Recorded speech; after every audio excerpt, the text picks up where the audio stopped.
Good morning সবাইকে। কেমন আছেন সবাই? আশা করি সবাই ভালো আছেন, সুস্থ আছেন। শিখাজ কিচেন অ্যান্ড ভ্লগের আরও একটি নতুন ভিডিওতে আপনাদের সবাইকে স্বাগত।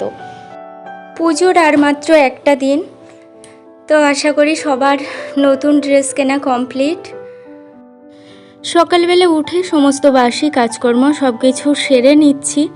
যেহেতু হাজব্যান্ড বাড়িতে নেই, তো টিউশনটা আমাকেই পড়িয়ে দিতে হবে। অনেক স্টুডেন্ট এসেছে, ছুটি পড়ে যাবে, তার জন্য সবাই এসেছে। তো আমি তাড়াহুড়ো করে কাজকর্ম সেরে স্নান করে তারপর ওদের কাছে গিয়ে একটু বসবো। তার জন্য সব কাজকর্ম তাড়াহুড়ো করে গুছিয়ে নিচ্ছি। পূজার আর মাত্র একটা দিন বাকি। আমার তো একদম বাড়ির কাছে পূজা হয়, সেহেতু সারাক্ষণ মাইক বাজছে, আর ওই জন্য আমি আমার ভিডিওগুলোতে ভয়েস দিতে পারছি না।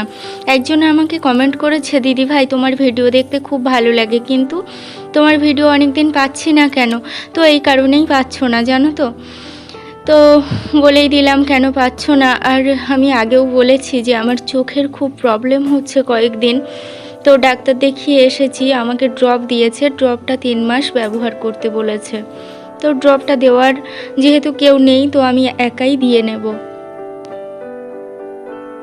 মাঝে মাঝে না নিজের উপরে খুব অভিমান হয়, নিজের উপরে খুব দুঃখ হয়। মনে হয় এমন কোথাও গিয়ে যেন চিৎকার করে কাঁদি, কিন্তু কেউ দেখতে পাবে না, কেউ জিজ্ঞাসা করবে না কেন কাঁদছি। এই কষ্টটা সম্পূর্ণ নিজের।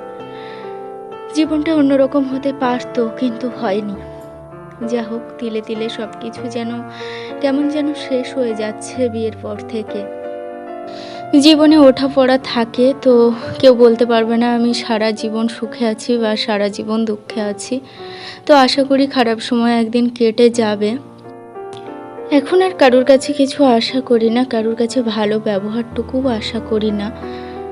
একসময় আশা করতাম যে আমি ভালো ব্যবহার করছি, অন্তত আমার কষ্টটার ভাগ কেউ নিতে পারবে না, কিন্তু একটু ভালো ব্যবহার তো আশা করা যায়, কিন্তু সেটাও এখন করি না। যা হোক, জীবন ক্ষণস্থায়ী, কেউ চিরদিন বাঁচবো না। কেউ অনেক ভালো আছে, সেও চিরদিন বাঁচবে না। কেউ অনেকটা কষ্টে আছে, সেও চিরদিন বাঁচবে না। কেউ কারোর মোটামুটি যাচ্ছে, সেও চিরদিন বাঁচবে না। জীবন ক্ষণস্থায়ী, তাই দুঃখ কষ্ট পুষে না রেখে, যেখানকার কষ্ট সেখানেই বিদায় দিয়ে আমরা নিজেকে যতটুকু খুশি রাখতে পারি, যতটুকু আনন্দে রাখতে পারি, ততটুকুই চেষ্টা করে যাব। এটুকুই। তো ভালো থাকবেন সবাই, সুস্থ থাকবেন। আমার এই মিনি ব্লগটি আপনাদের কেমন লাগলো অবশ্যই কমেন্ট করে জানাবেন।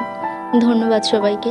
সামনেই পুজো, সবাই সুস্থ থাকবেন, সবাই মন খুলে আনন্দ করুন। দেখা হবে